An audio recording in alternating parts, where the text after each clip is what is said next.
I had a question for you. You talked Yes. about this. Talk more a little bit about the dust that we've got here in the A lot of it's background. kicking up. You know this. I was out camping last night out near Grand Coulee, Steamboat Rock State Park, driving back today along Highway 2. There were times where the dust was coming across those fields and kicking up so bad you could hardly see it. Now we will have local areas where the dust is going to create near zero visibility. That's possible along I-90 as well, but all that dust has to go somewhere and it's not really settling down. So as Whitney mentioned, you can see it there in the low levels of the atmosphere, just right there.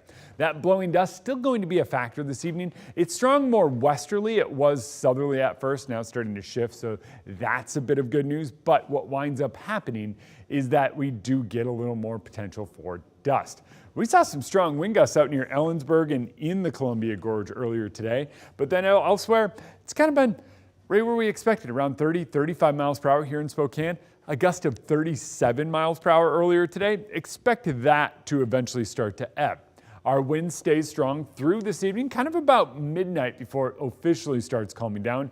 Tomorrow it's kind of 10 to 20 out of the west and northwest, and by Wednesday we're back to those calm conditions. But it is windy enough that we are talking some wind advisories. It is for basically that area right there, Ellensburg, down into almost Vantage. You're in the Columbia Gorge, almost down toward Yakima. 45 to 50 mile per hour wind gusts out of the west are going to be your big factor. That's all thanks to a cold front that moved through the region.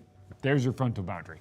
It moves through, it moves out. It is going to give us some cold air, not only down at the ground, pretty significant drops in temperatures from Sunday to tomorrow, or even today to tomorrow, but that cold air overhead winds up playing a pretty big role in our potential for scattered showers. So as we move through the next, I would say 12 hours, not much, just wind.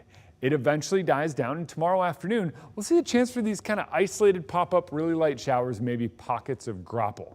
Wednesday winds up looking weirdly similar. We start out a little drier, we see those pockets of graupel, but some places could actually see a little bit of snow activity, even down low, even in some of those valleys. Thankfully, it's not going to stick, so I just went with a chance of showers both Tuesday and Wednesday with highs in the 50s. By this weekend, we're back up in the 60s, but getting there is just a slow, steady climb with plenty of sunshine.